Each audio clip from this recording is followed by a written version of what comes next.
Hi friends, power of ടൂവിൻ്റെ പുതിയ വീഡിയോയിലേക്ക് എല്ലാ കൂട്ടുകാർക്കും സ്വാഗതം. ഞങ്ങളുടെ വീഡിയോ ആദ്യമായിട്ടാണ് കാണുന്നതെങ്കിൽ please subscribe my YouTube channel the power of two. കൂടെ ബെല്ലൈക്കൻ ഇനാബിൾ ചെയ്യാൻ കൂടി മറക്കരുതേ. Power of two. സംസ്ഥാനത്ത് അതിതീവ്രമായ മഴ തുടരുമെന്ന് മുന്നറിയിപ്പ്. കാസർഗോഡ് മുതൽ മലപ്പുറം വരെയുള്ള 5 ജില്ലകളിൽ റെഡ് അലർട്ട് പ്രഖ്യാപിച്ചു.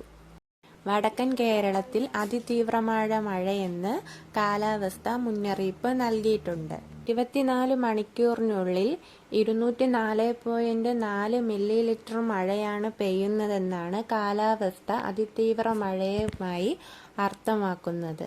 ഇഞ്ചാൽ ചുഴലിക്കാറ്റ് വടക്കൻ തമിഴ്നാട്ടിലെ അതിശക്തമായ ന്യൂനമർദ്ദമായി സ്ഥിതി ചെയ്യുന്നു. വടക്കൻ കേരളത്തിലും തമിഴ്നാട്ടിലേക്കും ന്യൂനമർദ്ദം അറബിക്കടലിനു മുകളിലേക്ക് എത്തിച്ചേരുവാൻ സാധ്യതയുണ്ടെന്ന് കാലാവസ്ഥാ നിരീക്ഷണ കേന്ദ്രം അറിയിപ്പ് നൽകിയിട്ടുണ്ട്. കേരളത്തിൽ വരുന്ന 5 ദിവസത്തേക്ക് ഇടിമിന്നലോട് ചേർന്ന അതിതീവ്രമായ മഴയ്ക്ക് സാധ്യതയുണ്ട്.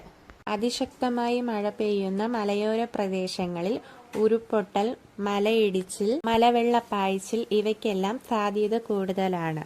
അതിനാൽ തന്നെ ഈ പ്രദേശങ്ങളിൽ താമസിക്കുന്ന ആളുകൾ മാറി താമസിക്കേണ്ടതാണ്. അവിടെ നിന്നും പകൽ സമയത്ത് തന്നെ അവിടെ നിന്ന് മാറുവാനായിട്ട് ആളുകൾ സമ്മതിക്കണം. സ്ഥിരമായി വെള്ളക്കെട്ടുകൾ ഉണ്ടാകുന്ന പ്രദേശത്തിലെ ആളുകൾ സ്വന്തമായി മനസ്സിലാക്കി ക്യാമ്പുകളിലേക്ക് മാറേണ്ടതാണ്.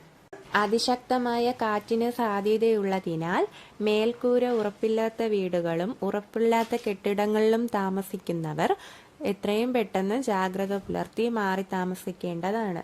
ക്യാമ്പുകളായി അവർക്കായി ഉണ്ട്. അപകടാവസ്ഥ മുന്നിൽ കാണുന്നവർ ഉടൻ തന്നെ അധികൃതരെ വിളിച്ച് സുരക്ഷ ഉറപ്പുവരുത്തേണ്ടതാണ്. സുരക്ഷ ഉറപ്പുള്ള സ്ഥലങ്ങളിലേക്ക് അവർ മാറേണ്ടതുമാണ്. മത്സ്യത്തൊഴിലാളികളും ജാഗ്രത പാലിക്കണം. അവരും കടലിൽ പോകുന്നത് നിർത്തിവെക്കേണ്ടതാണ്. കർണാടക തീരങ്ങളിലും ലക്ഷദ്വീപ് പ്രദേശങ്ങളിലും അതിശക്തമായ കാറ്റുള്ളതിനാൽ മത്സ്യത്തൊഴിലാളികൾ മത്സ്യബന്ധനത്തിന് പോകാൻ പാടില്ല എന്ന് കാലാവസ്ഥാ നിരീക്ഷണ കേന്ദ്രം അറിയിച്ചിട്ടുണ്ട്. കേരളത്തിന്റെ തീരത്ത് മണിക്കൂറിൽ 35 മുതൽ 45 കിലോമീറ്റർ വരെ, ചില അവസരത്തിൽ കേരളത്തിൽ തന്നെ മണിക്കൂറിൽ 65 കിലോമീറ്റർ വരെയും അതിശക്തമായ കാറ്റിന് സാധ്യതയുണ്ട്. നിങ്ങൾക്ക് എന്തെങ്കിലും അപകടാവസ്ഥ അനുഭവപ്പെടുകയാണെങ്കിൽ ഉടൻ തന്നെ അധികൃതരെ വിളിച്ചറിയിച്ച് അവിടെ നിന്ന് മാറി താമസിക്കാനായി ശ്രമിക്കണം. നമ്മുടെ കേരളം ഒരുപാട് പ്രളയങ്ങൾ കണ്ടിട്ടുള്ളതാണ്. അതിന് ഇനിയൊരു ഇടം ഉണ്ടാകരുത്.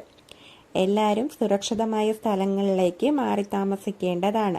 മേൽക്കൂര ഉറപ്പില്ലാത്തവരോ വീടുകൾ കെട്ടുറപ്പില്ലാത്തവരോ അധികൃതരെ അറിയിച്ച് അവിടെ നിന്ന് മാറി താമസിക്കാൻ ശ്രദ്ധിക്കണം. അവർക്കായി ക്യാമ്പുകൾ നമ്മുടെ കേരളത്തിൽ ഒരുപാട് ഉണ്ട്.